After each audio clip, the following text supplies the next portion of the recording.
Luz y sal, hermanos, vamos a comenzar nuestra clase de hoy pidiéndole a Dios que nos envíe su Espíritu Santo para que podamos profundizar en nuestro tema, en el nombre del Padre, del Hijo y del Espíritu Santo. Amén. La lección que vamos a ver el día de hoy es la lección número 37, que se titula Cristo, sacerdote, profeta y rey, de cuya plenitud todos hemos recibido. Ya habíamos visto en primer grado que Cristo es sacerdote, es profeta y es rey. Ya habíamos visto también, cuando vimos el sacramento del bautismo, que también nosotros, por nuestro bautismo, somos sacerdotes, profetas y reyes.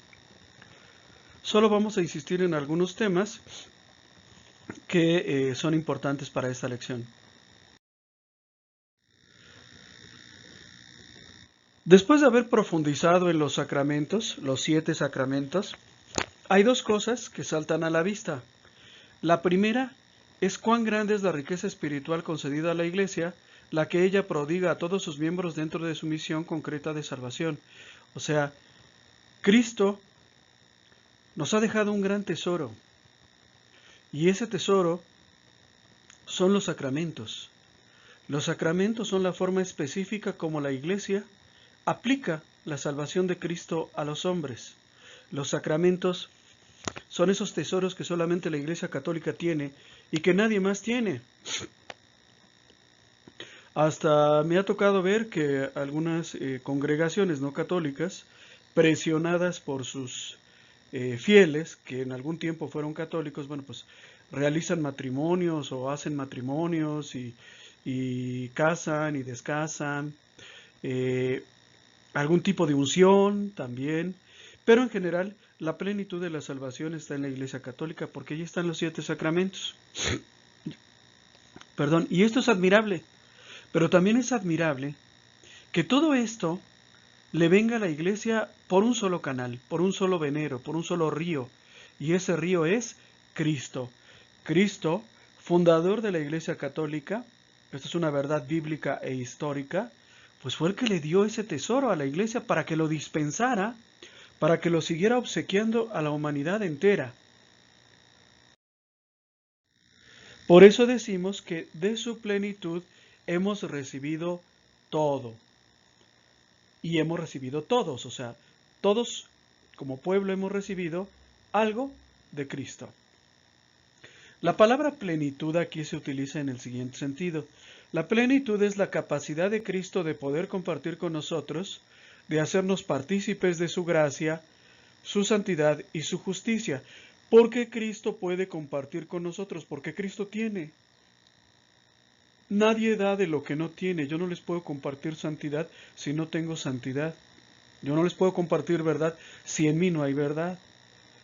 Entonces, porque Cristo tiene y porque tiene de sobra, te puede dar a ti y a mí y a mí, nos puede dar vida, nos puede dar santidad, nos puede dar verdad, nos puede dar consuelo, y ese consuelo y esa verdad y esa santidad no se agotan.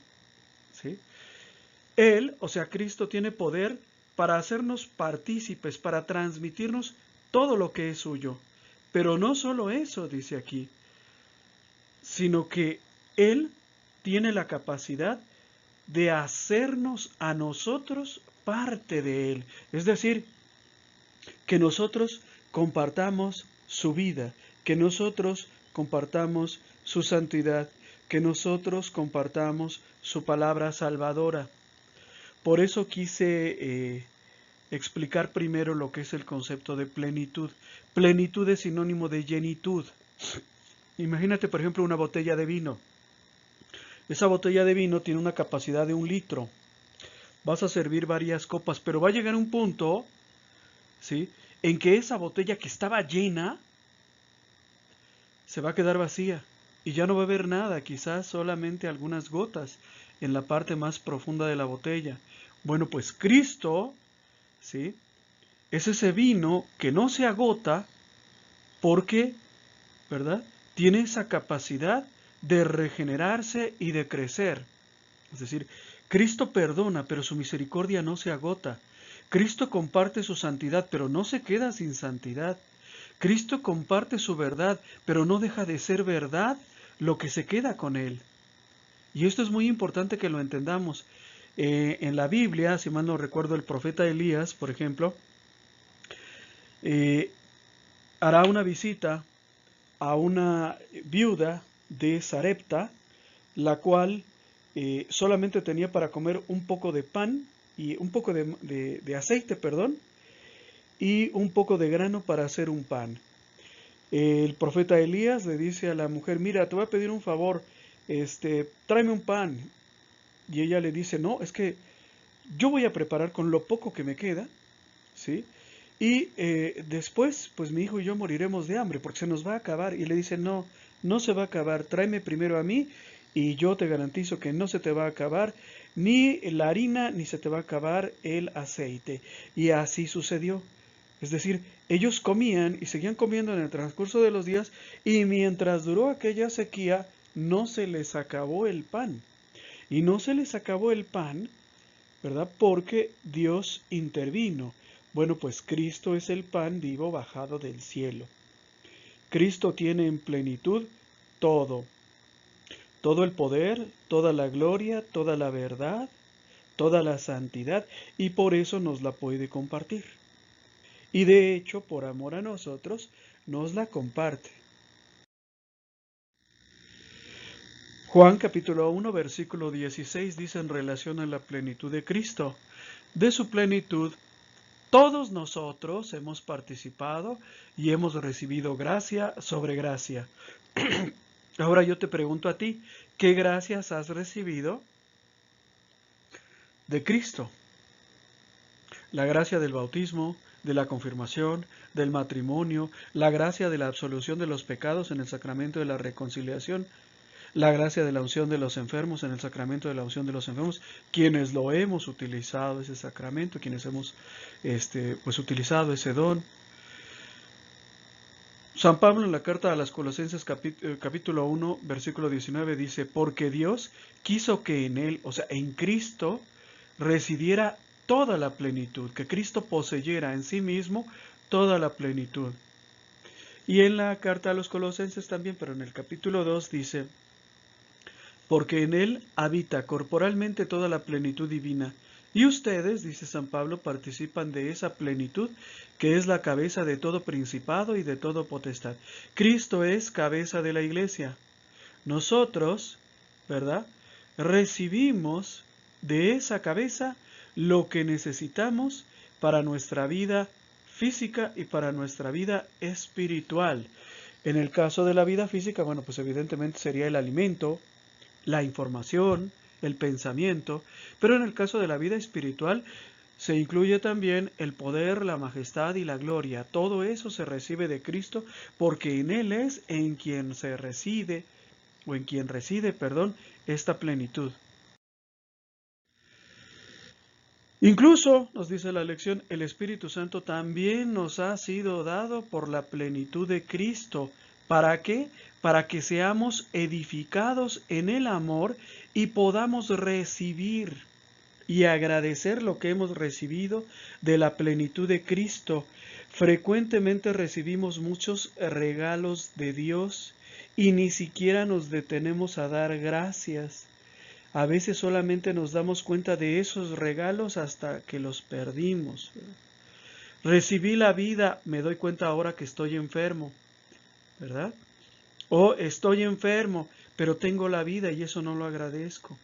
Entonces, el Espíritu Santo nos ilumina y nos infunde un espíritu que no es distinto a Él mismo. Es decir, el Espíritu Santo es el Espíritu de Jesús. Habíamos visto en nuestras lecciones cómo el Espíritu Santo está presente en toda la misión de Jesús. O sea, no es que haya un Espíritu de Cristo y un Espíritu Santo, sino que es un solo Espíritu que nos ayuda a profundizar en el amor de Dios. ¿Sí? Entonces, fíjense bien, por eso nos dice la lección, este Espíritu Santo se nos da por la plenitud de Cristo. O sea, porque a Cristo no le falta el Espíritu Santo, nos lo comparte. Porque a Cristo no le falta Espíritu de Dios, porque rebosa del Espíritu de Dios, Por eso nos lo comparte. Y dice San Pablo en la carta a los Efesios, capítulo 3, versículos 17 al 19. Que Cristo habite en sus corazones por la fe, y sean arraigados y edificados en el amor. Así podrán comprender, con todos los santos, cuál es la anchura y la longitud, la altura y la profundidad. En una palabra, ustedes, edificados en el amor, podrán conocer el amor de Cristo que supera todo conocimiento para ser colmados por la plenitud de Dios. Es decir, lo que decíamos hace un momento, el Espíritu Santo nos ayuda a captar esa profundidad del amor de Dios. Qué triste es ver que haya personas, por ejemplo, enfermas, que se la pasan quejándose y maldiciendo, ¿verdad? Que no agradecen a Dios que están vivos, que no agradecen a Dios, pues que no han tenido enfermedades tan graves, sino que por el contrario, ¿verdad? Como ahorita me siento un poco mal de la cabeza, tengo una poca de gripa, pues me la paso renegando y hablando mal de Dios, blasfemando. Y todo esto pues es porque el Espíritu Santo no ha logrado en nosotros, seguramente por nuestra resistencia, no ha logrado en nosotros darnos a conocer el amor de Cristo. Ayer leía un pensamiento, estoy en un curso, una escuela de agradecimiento, con el padre Santiago Martín, y leí una cosa que me pareció maravillosa. Decía que antes de ser el pecado original, primero fue el paraíso. Primero vivimos una época de paz, de bienestar, de alegría y de felicidad junto a Dios, y después vino el pecado original. Y es cierto, porque en nuestra vida, aunque ahorita mismo nos esté yendo mal, hubo un tiempo en el que fuimos felices junto a Dios.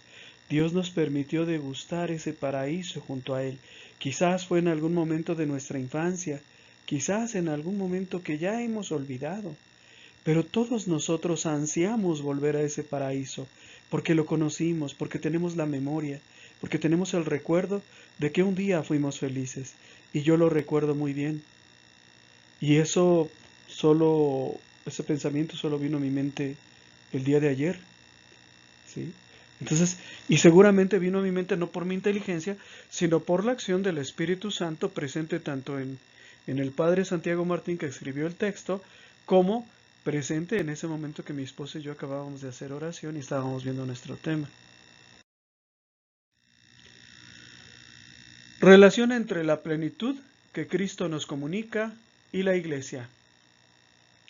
Cristo, que lo posee todo en abundancia, santidad en abundancia, ciencia en abundancia, amor de Dios en abundancia, Cristo, porque lo tiene y porque le sobra, lo puede comunicar a la Iglesia, puede comunicar santidad, puede comunicar gracia, puede comunicar misericordia, porque la tiene, ¿sí? Y todos nosotros tenemos que reconocer que el amor, que la misericordia, que la gracia provienen única y exclusivamente de Cristo. San Pablo en la carta a los Efesios capítulo 4 lo dice con estas palabras. Él, o sea Cristo, comunicó, dio, otorgó a unos, se refiere a nosotros, a los que pertenecemos a la iglesia, el don de ser apóstoles, a otros profetas, a otros predicadores del Evangelio, a otros pastores o maestros. Así, Cristo organizó a los santos para la obra del ministerio, en orden a la edificación del cuerpo de Cristo, hasta que todos lleguemos a la unidad de la fe y del conocimiento del Hijo de Dios, al estado de hombre perfecto, a la madurez que corresponde a la plenitud de Cristo. La preocupación de San Pablo es que todos nosotros nos sumerjamos en el amor de Cristo, en la misericordia de Cristo, en la santidad de Cristo, que lleguemos a conocer esa plenitud de Cristo, ¿sí? Y de esa plenitud, Cristo le comparte a su iglesia. Habíamos visto, por ejemplo, cuando vimos el sacramento de la reconciliación, Mucha gente malintencionada y muchos charlatanes que quieren confundirnos en nuestra fe nos dicen, pero ¿cómo te va a poder perdonar tus pecados? Un hombre que es igual que tú, pecador igual que tú, ¿cómo te va a poder perdonar el sacerdote? Respuesta, el sacerdote no te perdona. Quien te perdona es Cristo. Cristo se vale de la persona del sacerdote para darte la absolución. Pero quien te perdona es Cristo. La misericordia que recibes es la de Cristo. El perdón que escuchas es el de Cristo. ¿Sí? Cuando somos bautizados y recibimos la vida eterna, es la vida de Cristo, no es la vida del sacerdote que nos bautizó, sino la de Cristo. Entonces este concepto de plenitud es muy importante para entender toda la vida sacramental, porque luego llegan los charlatanes y te dicen, pero ¿cómo te va a poder perdonar si el sacerdote es hombre como tú, pecador igual que tú? ¿Verdad? O cómo, por ejemplo, les va a poder dar consuelo el Papa si el Papa es un hombre justo como nosotros. Pues sí, pero no es el consuelo del Papa el que nos llega, sino es el consuelo de Cristo.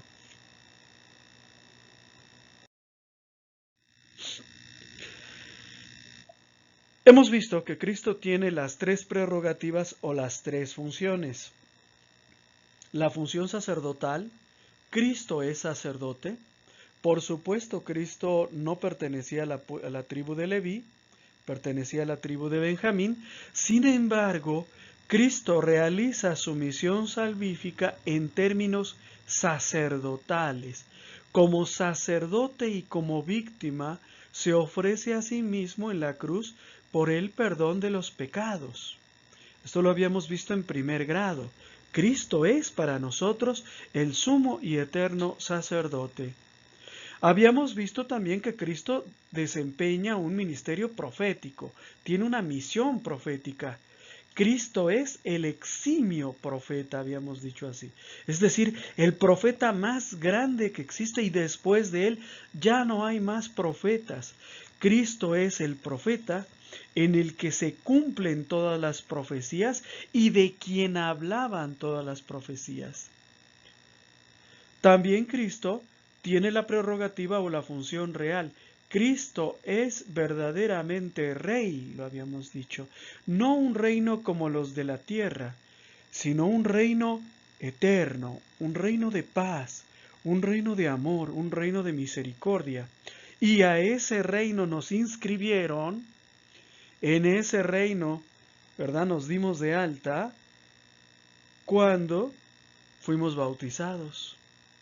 ¿Sí? Pasamos a pertenecer al reino de Cristo y no tenemos más sacerdote, más profeta, más rey, más presidente, más jefe político, más líder espiritual que Cristo.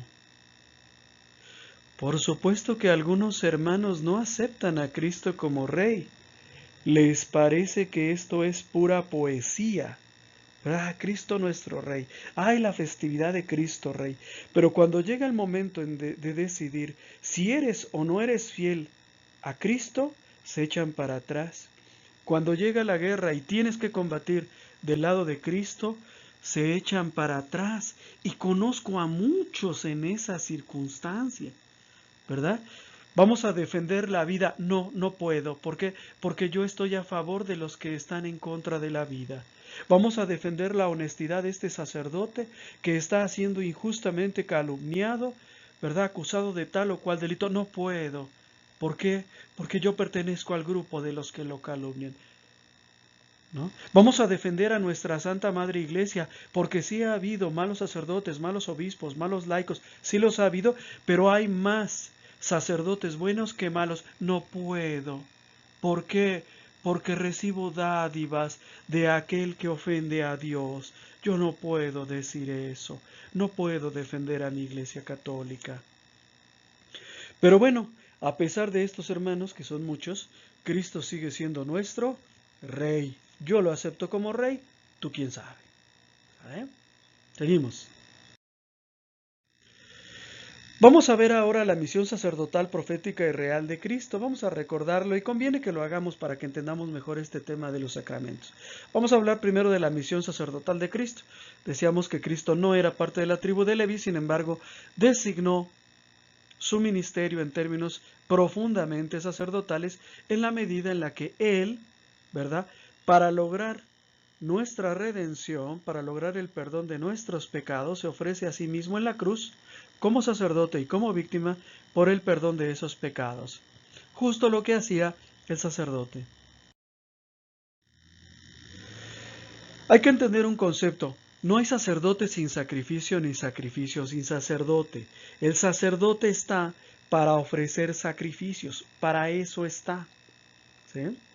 Una misa católica es de hecho un sacrificio incruento en donde se actualiza, se rememora el sacrificio redentor de Cristo en la cruz.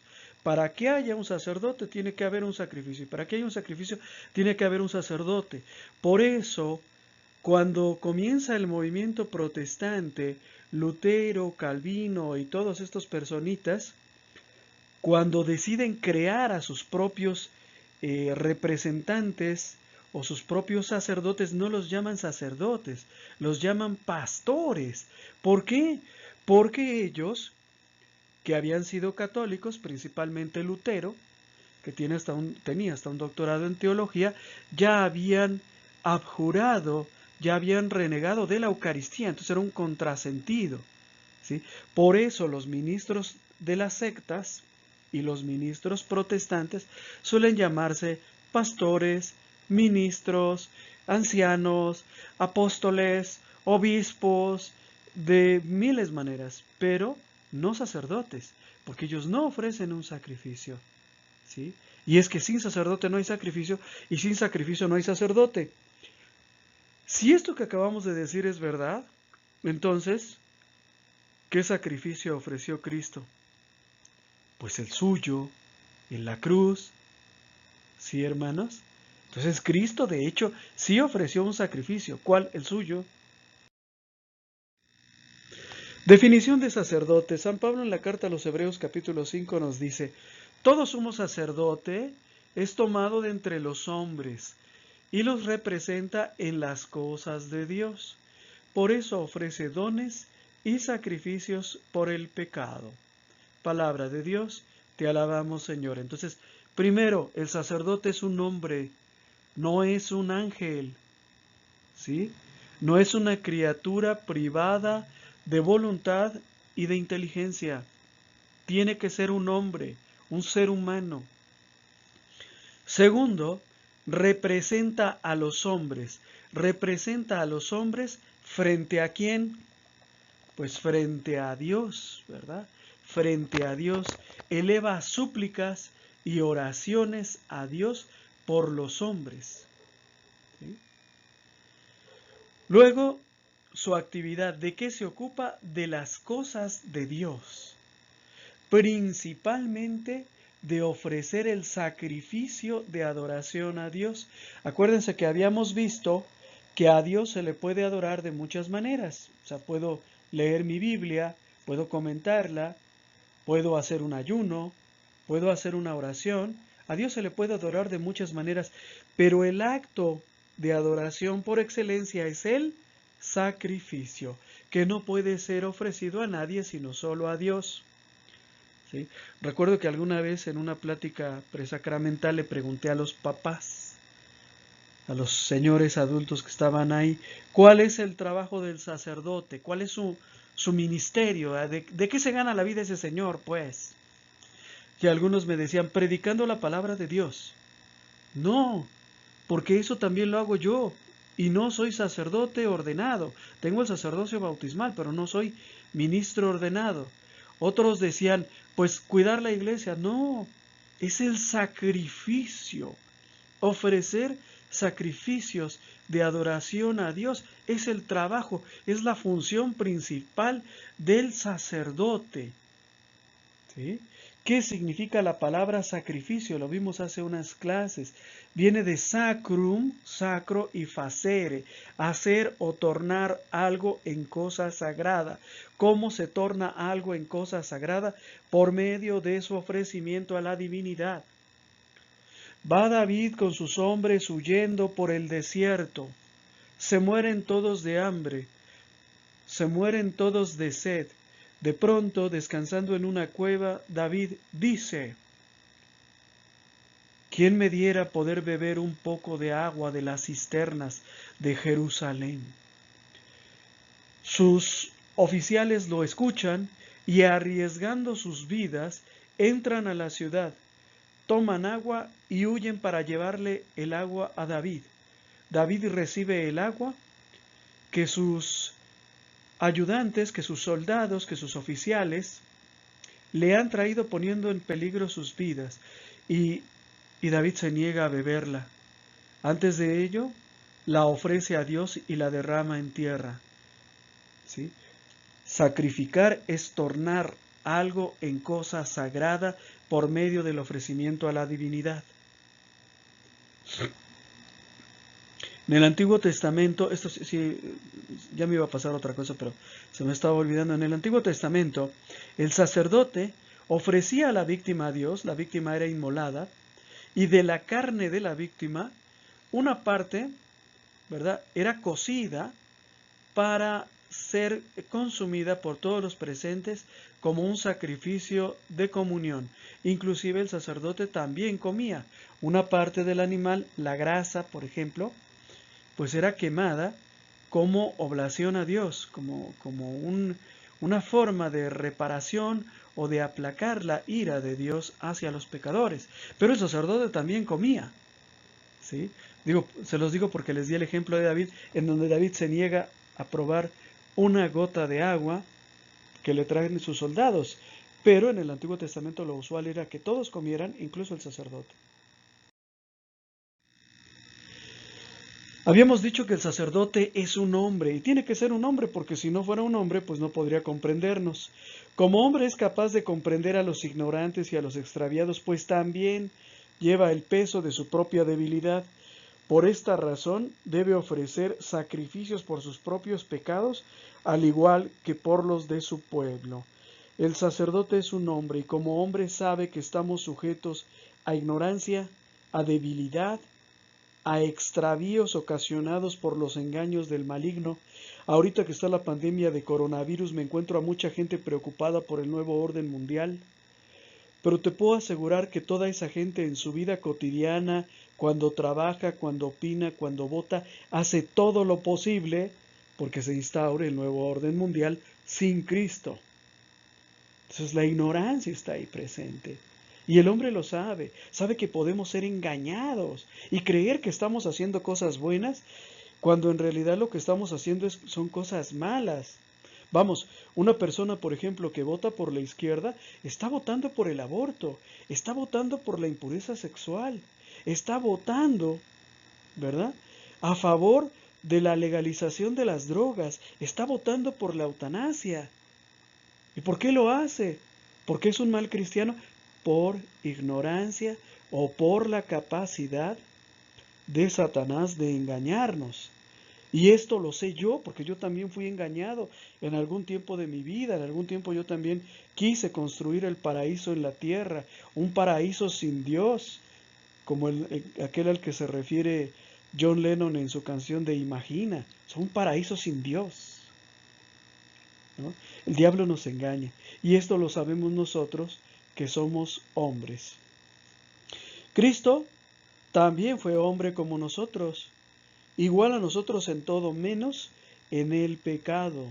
Cristo no tenía la propensión al pecado, pero sabe lo que es el hambre, sabe lo que es la sed, sabe lo que es la necesidad, sabe hasta dónde está dispuesta a llegar una madre para que sus hijos no mueran de hambre, sabe lo que está dispuesto a hacer un padre para no permitir que se cometa una injusticia contra su hijo o que pase alguna necesidad o miseria. Cristo lo sabe, porque Cristo nos conoce. ¿Sí? Por eso, dice San Pablo en su carta a los Hebreos, por eso tuvo que hacerse semejante en todo a sus hermanos, y llegó a ser el sumo sacerdote lleno de comprensión, pero también fiel en el servicio a Dios, que les consigue el perdón, porque Cristo conoce nuestras debilidades humanas, por eso Cristo nos comprende y es capaz de conseguirnos el perdón.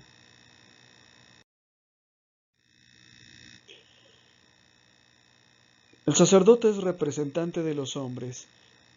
Cristo, como sacerdote, también es representante de los hombres. Recordemos que en el Antiguo Testamento y todavía hoy, los sacerdotes ofrecen a Dios, ¿verdad?, una intermediación, podríamos llamarlo.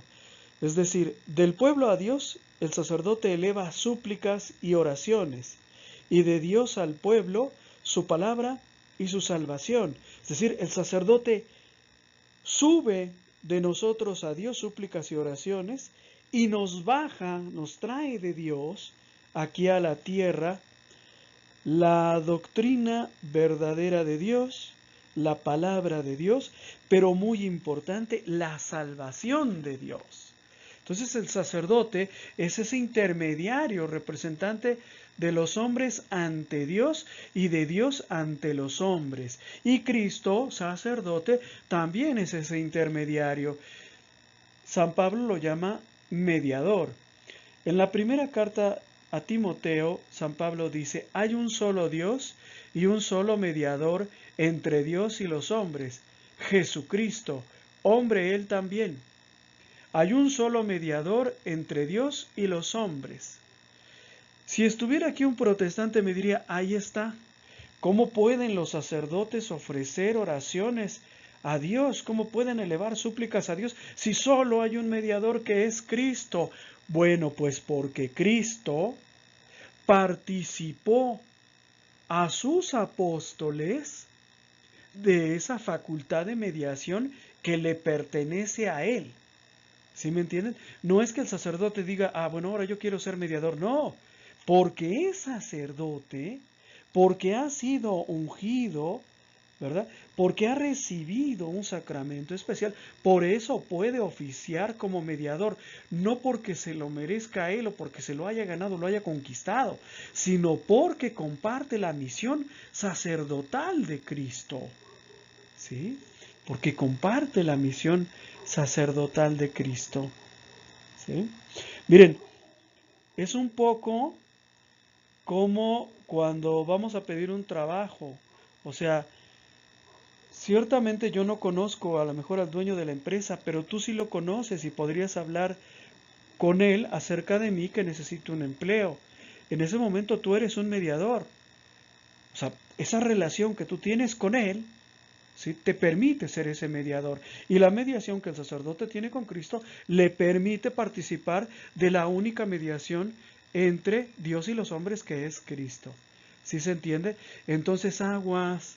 Por eso la importancia de repasar este concepto de plenitud, ¿sí? Porque entendamos, el sacerdote es mediador, claro que sí, y es mediador precisamente porque es sacerdote y comparte el sacerdocio de Cristo. Si no fuera sacerdote, no sería mediador. Pero fíjate qué curiosa, chistosa y chistosa está la cosa, ¿no? El pastor protestante eleva a Dios súplicas y oraciones. Él sí es mediador, aunque solo hay un mediador entre Dios y los hombres. Y cuando el sacerdote, ¿verdad?, hace de mediador, pues ahí nos vienen a decir que no se puede porque solo hay un mediador entre Dios y los hombres. ¿Sí te fijas? Cómo por no conocer el concepto de plenitud te pueden llevar al baile y te pueden confundir en tu fe. En la carta a los Hebreos, capítulo 9, San Pablo sigue hablándonos acerca de la mediación de Cristo. Dice, por eso Cristo es el mediador de un nuevo testamento o alianza. Por su muerte, por la muerte de Cristo, fueron redimidas las faltas cometidas bajo el régimen de la primera alianza. Y así, la promesa se cumple en los que Dios llama para la herencia eterna. Hemos conseguido el perdón de los pecados. ¿Por qué?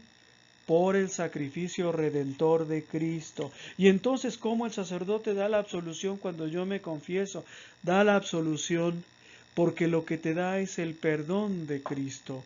Lo que se te aplica cuando recibes la absolución son los frutos saludables del sacrificio redentor de Cristo.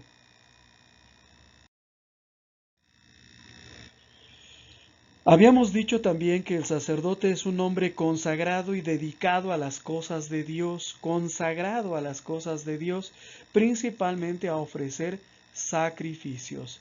En la carta a los Hebreos, capítulo 8, San Pablo insiste, ¿verdad?, en que Cristo es sacerdote y que ofrece sacrificios. ¿Qué sacrificio ofreció Cristo? El suyo. Lo vuelvo a repetir para que no se nos olvide. Dice San Pablo, todo sumo sacerdote es instituido para presentar a Dios ofrendas y sacrificios. Por lo tanto, Jesús tiene que ofrecer algún sacrificio. ¿Cuál sacrificio ofreció? Lo vuelvo a preguntar. Respuesta, el suyo.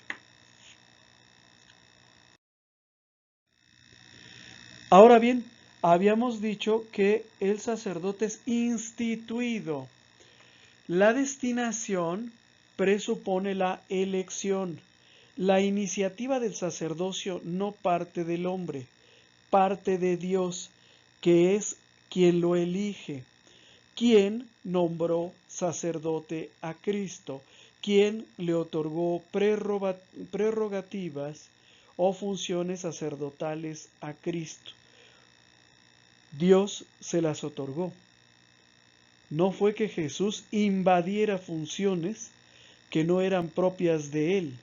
Si yo ahorita me fuera al altar y quisiera dar la misa, estaría invadiendo una función que no es mía.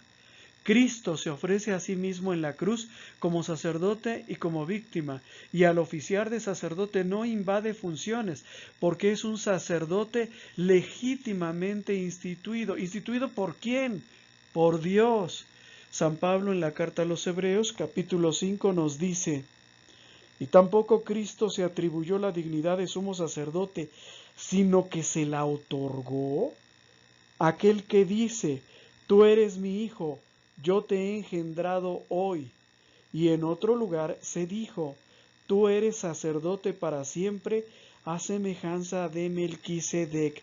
Es decir, en el momento en el que Cristo está siendo bautizado, se abren los cielos y Dios proclama que Jesús es su Hijo, ¿verdad? Su amado Hijo, en ese momento le ha elegido. Cristo es el sumo y eterno sacerdote. La palabra sumo quiere decir el más grande, o sea, no hay otro más grande que él. Y eterno sacerdote. Eterno quiere decir que no muere, que su sacerdocio nunca acaba. En la carta a los Hebreos capítulo 7 nos dice San Pablo, y aquí tenemos un juramento, lo que no se dio cuando los otros fueron hechos sacerdotes. ¿Quiénes son los otros que fueron hechos sacerdotes? Los hijos de Leví, ¿verdad? Los de la tribu de Leví. Él, o sea, Cristo, fue confirmado con este juramento. El Señor lo ha jurado y no se vuelve atrás. Tú eres sacerdote para siempre. Esta es la prueba de que Jesús viene con una alianza mucho mejor. Los sacerdotes anteriores, los del Antiguo Testamento, se sucedían el uno al otro porque siendo mortales no podían permanecer. Jesús, en cambio, permanece para siempre y no se le quitará el sacerdocio. Por eso es capaz de salvar de una vez a los que por su medio se acercan a Dios. Él sigue viviendo e intercediendo en favor de ellos. Cristo sigue intercediendo por nosotros. Cristo sigue clamando por nosotros. Sigue orando por nosotros. ¿Sí? No como en el Antiguo Testamento, en donde el sacerdote primero tenía que ofrecer sacrificios por los pecados del pueblo, por los pecados suyos, antes de ofrecer por los pecados del pueblo. Cristo no tiene pecados, por lo tanto no necesita eso. Y de la misma manera, todos los sacerdotes dejaron de serlo en algún determinado momento porque la muerte les impidió continuar con su ministerio. Cristo no, Cristo sigue intercediendo, Cristo sigue salvando, ¿verdad? Porque Cristo está vivo.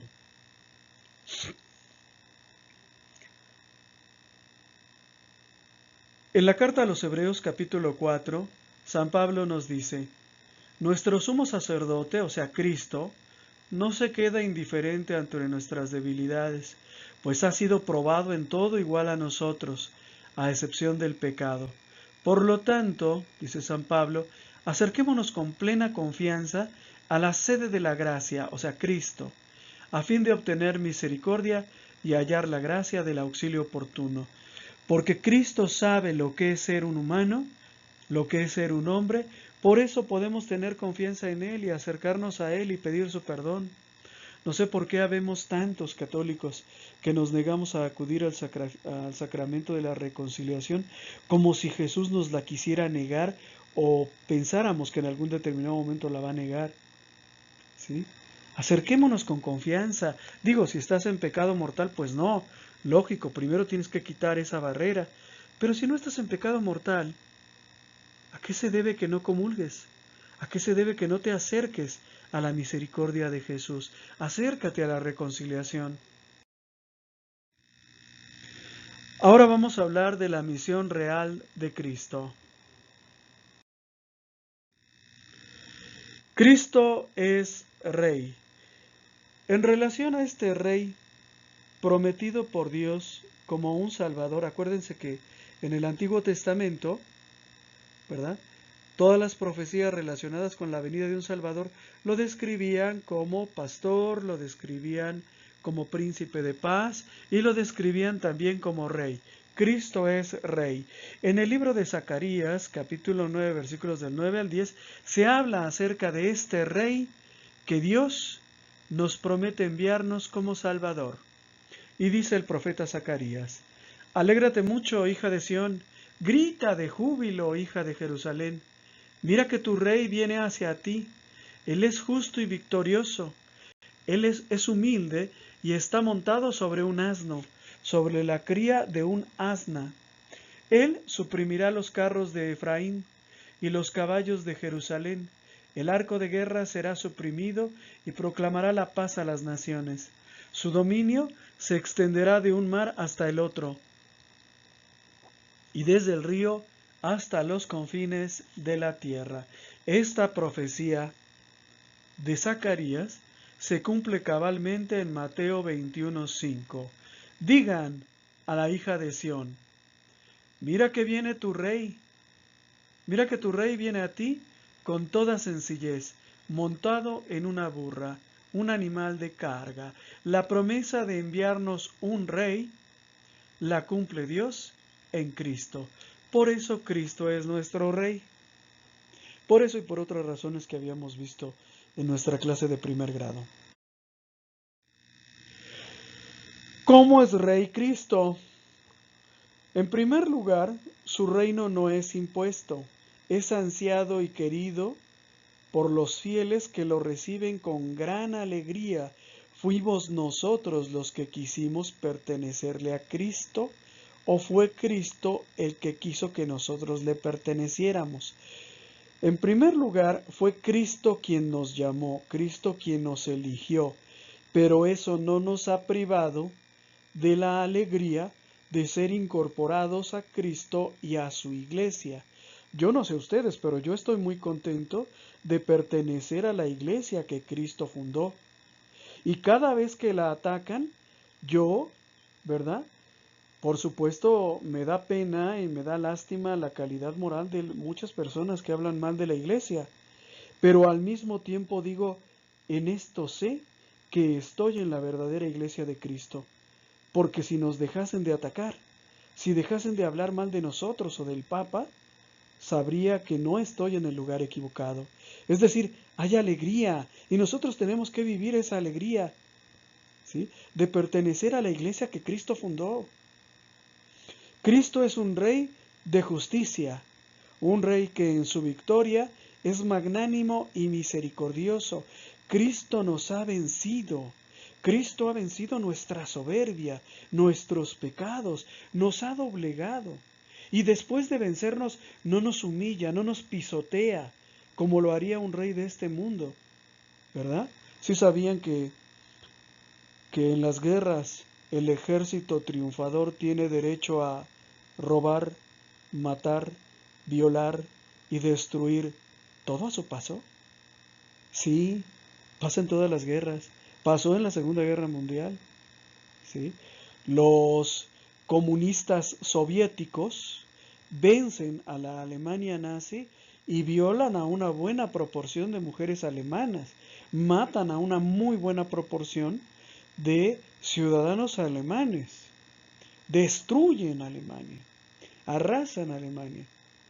Entonces Cristo Rey es un rey que, habiendo derrotado mi soberbia y mis pecados, es misericordioso conmigo. Cristo es un rey de paz. La paz de Cristo es lo que nosotros recibimos cuando nos reconciliamos con Él por medio del sacramento de la reconciliación. Cristo es un rey cuyo poder no tiene límites. Los reyes de este mundo tienen un poder limitado, mientras sean reyes, dentro de su jurisdicción, dentro de su territorio. Cristo no.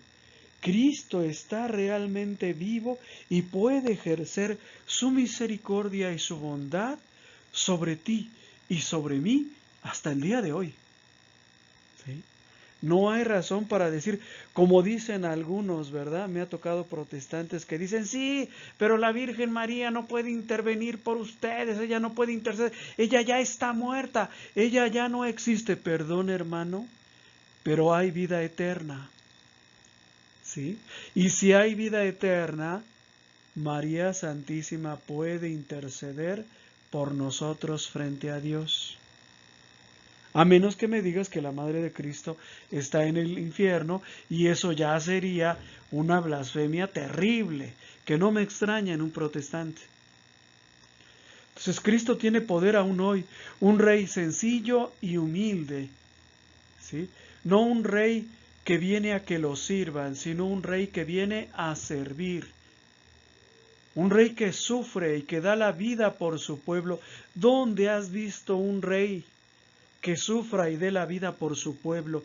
Los políticos mentirosos como un López Obrador, ¿verdad? Como un Mújica de América del Sur, lo que hacen es fingir que sufren contigo, subirse a un carrito económico, caminar por la calle, pero están lejos de sufrir lo que sufre su pueblo. Si López Obrador pudiera sufrir lo que sufre su pueblo, ya les hubiera dado sus tratamientos a los niños con cáncer, ya les hubiera dado sus guarderías a las mamás trabajadoras, ¿verdad? Ya nos hubiera hecho por lo menos la prueba del COVID.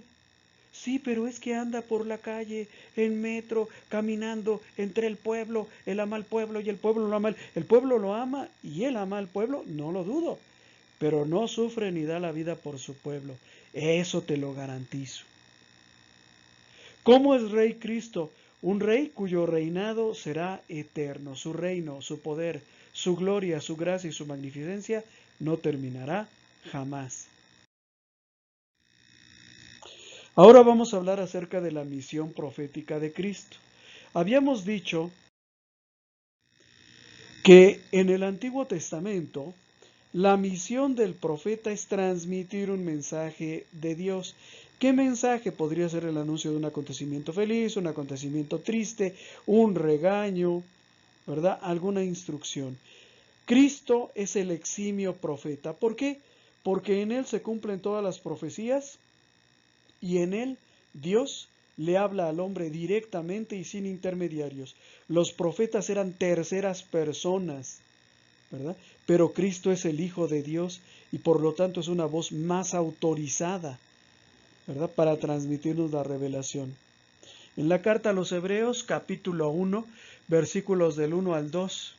En diversas ocasiones y bajo diversas formas, Dios habló a nuestros padres por medio de los profetas, hasta que en estos días, que son los últimos, dice San Pablo, nos habló a nosotros por medio del Hijo, a quien hizo destinatario de todo, ya que por él dispuso las edades del mundo. Palabra de Dios, te alabamos, Señor. A ver, imaginémonos, por ejemplo, que yo no puedo dar esta catequesis, que yo no puedo dar este tema. Y le pido a mi vecino de la tienda, que no es familiar ni nada mío, pero le pido amablemente que venga a avisarles a ustedes que ya no voy a dar el tema. Él llega, se para en la puerta y les dice, les anuncio, ¿verdad? El hermano que iba a dar el tema ya no puede dar el tema. Algunos le van a creer, otros van a decir, pero es que no es de la familia de Alejandro. Otros van a decir, no, pues este es el tendero, o sea, ¿qué vas a ver? Pero si yo les mando a mi hijo y ustedes lo reconocen, le van a hacer caso. ¿Sí me entiendes? Entonces, ¿quieres conocer a Dios? Conoce a Cristo. Lo que tú y yo tenemos que hacer es zambullirnos, sumergirnos en Cristo, conocer su forma de pensar, su forma de vivir, su forma de hablar, por qué decía lo que decía, por qué pensaba lo que pensaba, para de esa manera conocer a Dios. ¿Por qué? Porque en Cristo Dios le habla al hombre directamente. Somos nosotros los que nos dejamos hacer caso, los que somos tercos de que no voy a leer la Biblia, no quiero, no me conviene, no me gusta, me da miedo. Por ahí me he encontrado otras excusas. Ah, sí, nos tienen prohibido leer la Biblia. Mentira que nos tengan prohibido leer la Biblia. Mentira, mentira. Les voy a decir por qué no leemos la Biblia. Porque no nos queremos encontrar con Cristo. Y no nos queremos encontrar con Cristo porque hacemos muchas cosas que lo insultan y lo ofenden. Mentimos, engañamos, abortamos, somos adúlteros, chismosos, asesinos, y no queremos que nadie nos lo recuerde. Por eso cuando nos dicen, acércate a Cristo, conócelo, mangos. Aquí tuvimos un retiro y al final de ese retiro nos hicieron firmar un documento y pegarlo en nuestra Biblia que decía que nos comprometíamos a leer la Biblia todos los días de nuestra vida. Pregúntame cuántos lo cumplieron. Tiempo después, meses después, hice una encuesta entre mis hermanos de pastoral. Me puse a preguntarles, oye, ¿y tú sí cumpliste eso de leer la Biblia a diario? 95% me dijeron que no. Otros me dijeron que sí, que la leían un poquito cada semana. Cuando iban a misa, ¿verdad? En las lecturas de la palabra que se hacen en la misa. Es una mentira de que si tú vas 3 o 4 años a misa todos los domingos, lees la Biblia completa. No es cierto, no la lees completa, pero es una excusa. Por eso muchos te van a decir, no, sí, yo ya la leí, ya la leí. ¿En serio? Sí, porque llevo más de 4 años yendo a misa. Pues no, mis hermanos, no se engañen ustedes solos, por favor. El Verbo se hizo carne. San Juan nos dice que por designio del Padre, es decir, por voluntad de Dios, el Verbo, ese supremo hágase con el que Dios crea el universo, el Verbo vino a nosotros y se hizo uno con nosotros para entregarnos la buena noticia de la salvación. Juan capítulo 1, versículo 14 lo dice así. Y la palabra, ¿cuál palabra? Pues la palabra poderosa de Dios, la palabra con la que Dios crea. Acuérdense de Génesis capítulo 1, ¿cómo crea Dios? ¿Con machete? ¿Con cincel y martillo? No, por medio de su palabra. Y dijo Dios, hágase la luz, y existió la luz. Esa palabra poderosa que está con Dios, que proviene de Dios y que es Dios, es Cristo. Y la palabra se hizo carne. ¿Cómo se hizo carne? Por medio de las purísimas entrañas de la Santísima Virgen María. Cristo se hizo carne, nació como todos nosotros y habitó entre nosotros. Y remata San Juan, nosotros hemos visto su gloria, la gloria que Él a su vez recibe del Padre como Hijo único, lleno de gracia y de verdad. ¿Sí? Entonces fíjense bien, nosotros recibimos de Cristo, pero Cristo ¿de quién recibió primero? De Dios.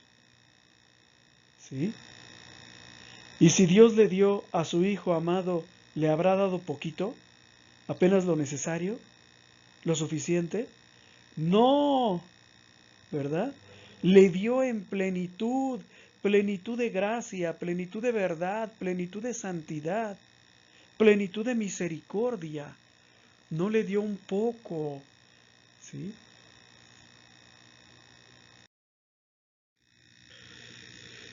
Cristo es la luz que ilumina a todo hombre que viene a este mundo.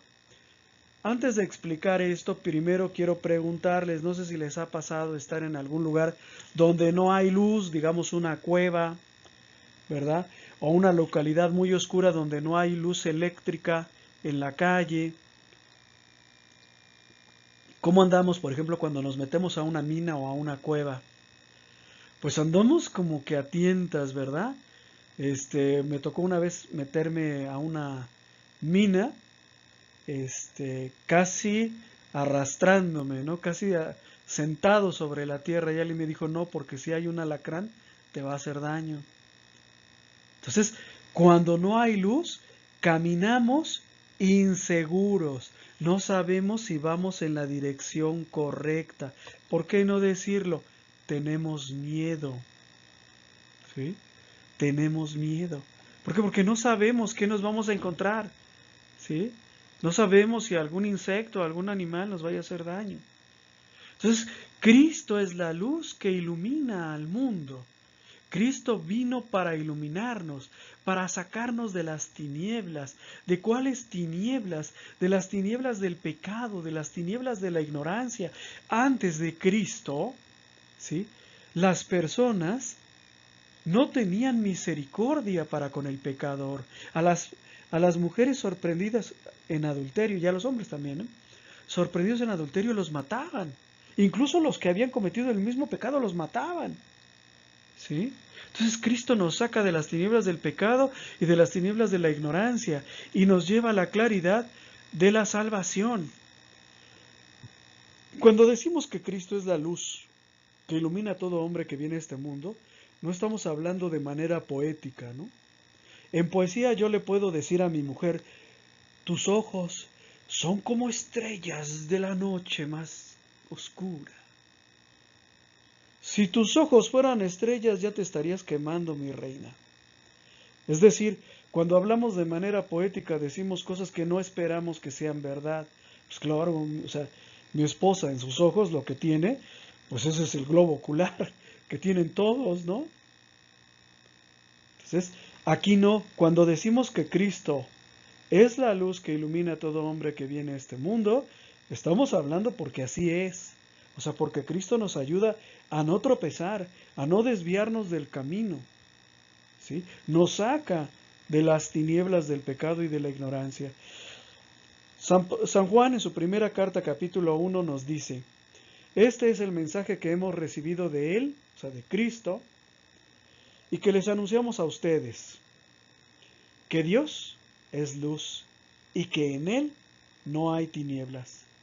Si decimos que estamos en comunión con Él mientras caminamos en tinieblas, somos unos mentirosos y no actuamos en la verdad. Si yo digo que estoy en comunión con Cristo, que soy de Cristo, y sigo actuando como era exactamente antes de conocer a Cristo, si sigo juzgando, si sigo condenando, si sigo golpeando a mi esposa, si sigo siendo grosero con mis hijos y con mis vecinos, si sigo siendo igual, estoy mintiendo. Porque el encuentro con Cristo provoca ese cambio personal. Si no hay ese cambio, quiere decir que nunca ha habido ese encuentro, que no hay esa comunión, que no he sido iluminado, que ni siquiera me he dado cuenta de las cosas malas que hemos hecho a lo largo de nuestra vida. ¿Cuántos hay que hacen cosas malas que piensan que son naturales? Ay, somos hombres, ¿no? Somos hombres. Sí, pero eso no te da derecho a pecar, ¿eh? Pero todo el mundo lo hace, o sea, mira, subirle exorbitantemente a los precios, pues eso es algo que cualquiera hace, todo roba, ¿no? Entonces que yo sea ratero, mira, ¿qué importa? No, claro que importa. Tú no puedes ser así. Si tienes un negocio tienes que percibir una ganancia justa, no quererte hacer millonario de la noche a la mañana, no querer estafar a tus clientes, ¿sí? Una de las razones por las cuales muchos se decepcionan de escuela de pastoral es porque cuando comenzamos a formar comunidad, ¿verdad? A veces sucede que uno comienza a entrar en tratos con el otro, que ya te vendo esto, que ya te pido un préstamo, que ya te pido un favor, que préstame tu martillo, y ahí, ¿verdad? Es cuando queda a la vista que nosotros seguimos caminando en tinieblas. Porque si tú vas a mi negocio y me compras un producto que vale 100 pesos, pero que yo te lo doy en 1000, ¿verdad? Tú a lo mejor me lo compras porque no sabes lo que cuesta y confías en mí. Después vas a la central de abastos, compras ese mismo producto y te lo dan en 100 y tú dices, este hermano me robó, o sea, me robó. porque ni siquiera obtuvo ganancia excesiva. Si me hubiera dado el producto de 100 en 200, hubiera obtenido una muy buena ganancia. Pero aquí él me robó, literalmente me robó. ¿Sí? Entonces, aguas, porque muchas de las veces decimos que caminamos junto con Cristo y seguimos en tinieblas, seguimos actuando igual. No lo digo por ustedes, no los conozco, lo digo por mí. Todavía a veces estoy yo aquí solo trabajando, que no tengo a nadie con quien hablar, y de pronto me acuerdo de cosas malas que yo hice y que en su tiempo no consideré malas. ¿Sí? Que en su tiempo no consideré malas porque somos hombres, supuestamente el ser de sexo masculino nos da privilegios de herir, lastimar, destruir, saquear, y eso no es cierto. O sea, eso no es cierto y es totalmente caminar en contra de Cristo. No a la luz de Cristo, sino en la oscuridad del pecado. Cristo nos alumbra por medio de su evangelio. La palabra evangelio significa buena nueva. No se confundan. Evangelio significa buena nueva o buena noticia. El evangelio no es un libro. Muchos, por ejemplo, se imaginan que cuando Jesús le dijo a sus apóstoles, vayan por todo el mundo y prediquen el evangelio, a cada uno le dio su librito, le dio su atalaya y le dio su Biblia. No fue así. El evangelio no es un libro, tampoco es un mensaje en sí, tampoco es un texto en sí. El evangelio, la buena noticia es una persona, la buena noticia es Cristo. ¿Sí? Entonces, aguas, no piensen de que sí, yo ya conozco el Evangelio, ya me leí el de Mateo, el de Marcos, el de Lucas y el de Juan. No, eso no es conocer el Evangelio. Conocer el Evangelio es tener un encuentro con Cristo vivo, ¿sí? Como dicen por ahí, de brazos abiertos y corazón palpitante. Es decir, me conozco a ti, pero no, te conozco a ti, me planto frente a ti, pero además abro mis brazos para recibirte. ¿Sí? No nada más de que, sí, ya lo leí, muy interesante el libro, muy interesante el libro, ¿y en qué te ayudó para ser mejor? En nada, sigo siendo igual. Entonces no tuviste un encuentro con Cristo. ¿Sí, hermanos?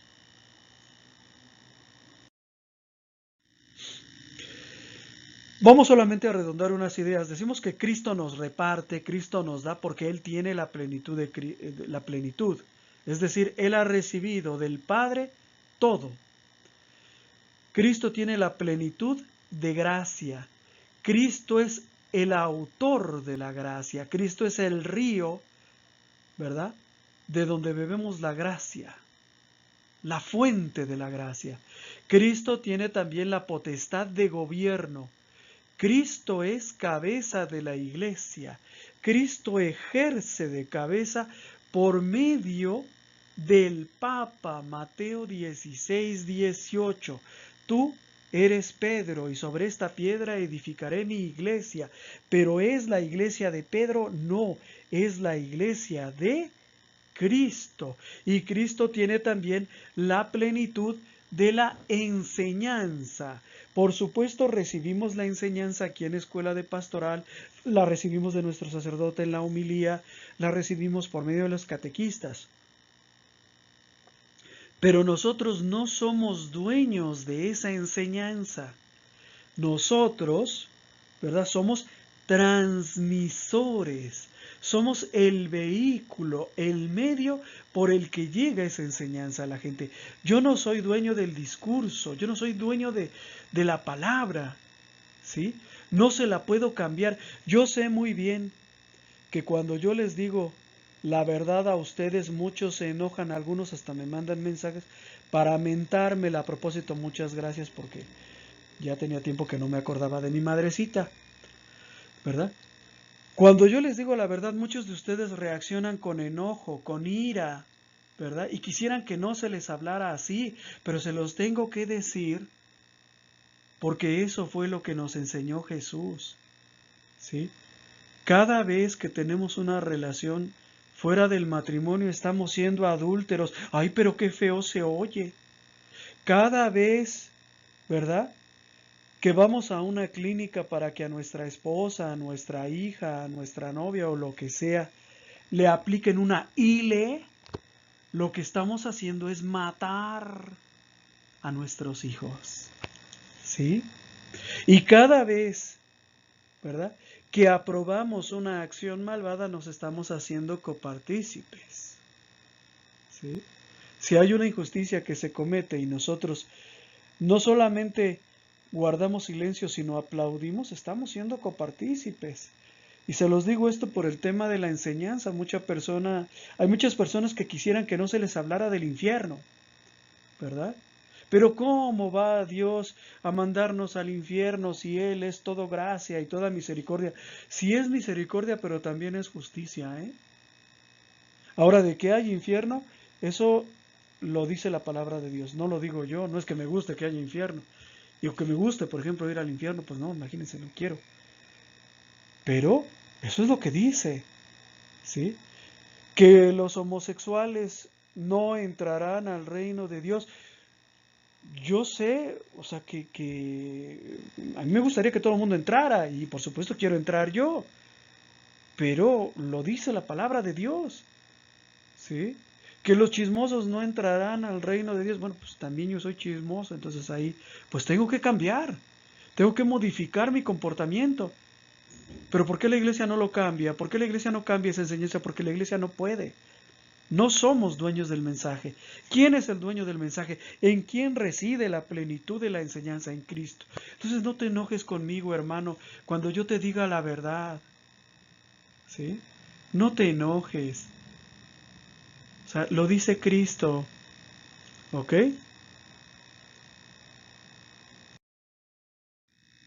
Reflexiones personales. ¿Habías contemplado detenidamente el origen de tu santificación, la que te viene de Cristo? ¿Habías encontrado en Cristo Rey el origen de la paz y la tranquilidad de este mundo? ¿Has examinado el Evangelio, toda la doctrina de Cristo, en busca de la luz que necesitas? ¿Acaso buscas, sin encontrar nunca, un origen ajeno a Cristo para saciar tu ansia de salvación, de paz interior, de luz? Cada uno de nosotros debe responder estas preguntas a su modo, en su interior. Resolución. Nos ponemos todos de pie y decimos fuerte y claro: Señor, sé que solo en ti puedo encontrar lo que busco. Ante el sagrario eucarístico lo buscaré día a día. Hasta aquí nuestra lección, hermanos, simplemente para rematar, ¿verdad? Pues comulguen, ¿sí? Alimentarse de Cristo no es nada más alimentarse de su palabra, sino también alimentarse de su cuerpo y de su sangre. Reciban la Eucaristía. Si estás en pecado, acude al sacramento de la reconciliación. Que Dios los bendiga. Nos vemos la próxima semana en el nombre del Padre, del Hijo y del Espíritu Santo. Amén. Muchas gracias por tu atención. Esperamos que este video haya sido de tu agrado. Nuestro trabajo se mantiene gracias a las aportaciones de amigos y benefactores. Si nace de tu corazón hacer alguna aportación y tienes posibilidad de hacerlo, aquí te dejo mis datos bancarios. Si no puedes hacer alguna aportación, con una oración es más que suficiente. Que Dios te bendiga y muchas gracias.